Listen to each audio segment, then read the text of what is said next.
And let's go to East Rutherford and talk to our Kimberly Jones with one day in the books, getting ready here for day number 2. And day number 2 for Eli Manning, Kim, with a new head coach. Good morning. How'd it go day 1 for that crew?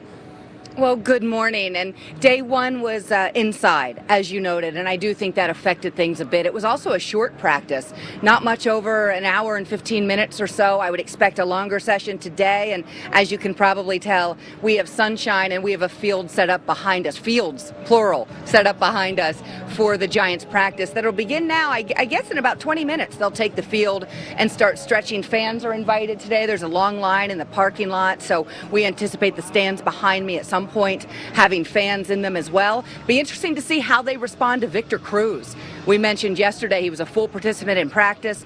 When Ben McAdoo was asked what's next for Cruz, he said simply he will practice, and that's very good news if Victor Cruz gets into the routine of his teammates. He would like nothing better than that. But let's talk for just a minute about Eli Manning. He's coming off back-to-back seasons where he's totaled 65 touchdowns and 28 interceptions, the best ratio for 2 seasons, the highest total of touchdowns in any 2 seasons in Eli Manning's career, and we'll remind you he begins season number 13. He likes the weapons around him. That's no secret, and it's also no surprise. He saw Cruz on the field yesterday.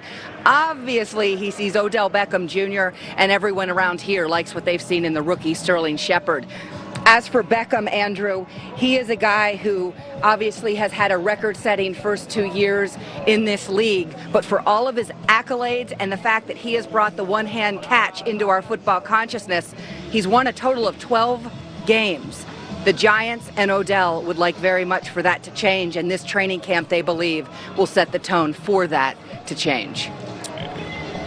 The one-handed catch is now all the rage. We saw it just about 5 minutes ago with Jordan Taylor in Broncos camp in Inglewood. All the cool kids want to do it.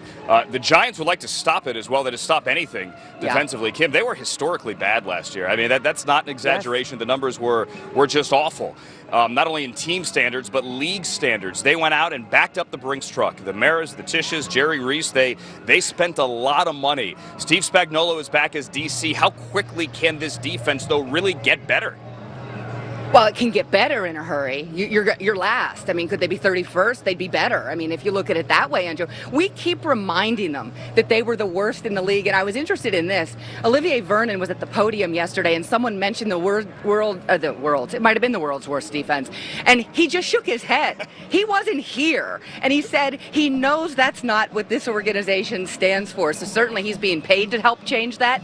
He's been on the practice field looking like a man who will help change that. I tell you this as I send it back to you, Andrew. The safety position is fascinating to me. Landon Collins, leaner and wiser, coming into his second year. Darian Thompson out of Boise State certainly looks like he's going to be starting next to Collins. A rookie, a third-round pick, and a ball hawk. This Giants defense is going to look an awful lot different this season. Obviously, the folks here hope for very different results. Yeah, and also throwing Janoris Jenkins into the mix as well. The former St. Louis Ram corner signed him in free agency, a lot of money. They hope it gets better. Kimberly Jones, who not only covers the Giants, she also gets Victor Cruz care packages with the shirts heading to East Rutherford. Good job with that yesterday, Kim, as well. Andrew, they're here. They're here, and they will be delivered. Oh, wow, that was fast. That's Very great. fast. We need that on camera later. Good job, Kim Jones. Good job, Wendy Moyer, in our office. Thank you, Kim. Wendy. Good job, Wendy. Everyone back in the office. Coach, for those who don't know, Victor Cruz on camera yesterday told Kim that he wanted the NFL Network polo, and his mother did as well. And Wendy Moyer and our crew back at LA got the FedEx box. Of course, it took them 6 months for me to get my shirts, but that's okay. I understand the pecking order here. They're looking to improve in 2016, as Kimberly Jones tells us. Say this for the Giants defense. It has nowhere to go but up. Last in the league a year ago, the unit may feature 6 new starters. That's not necessarily a bad thing, not at all.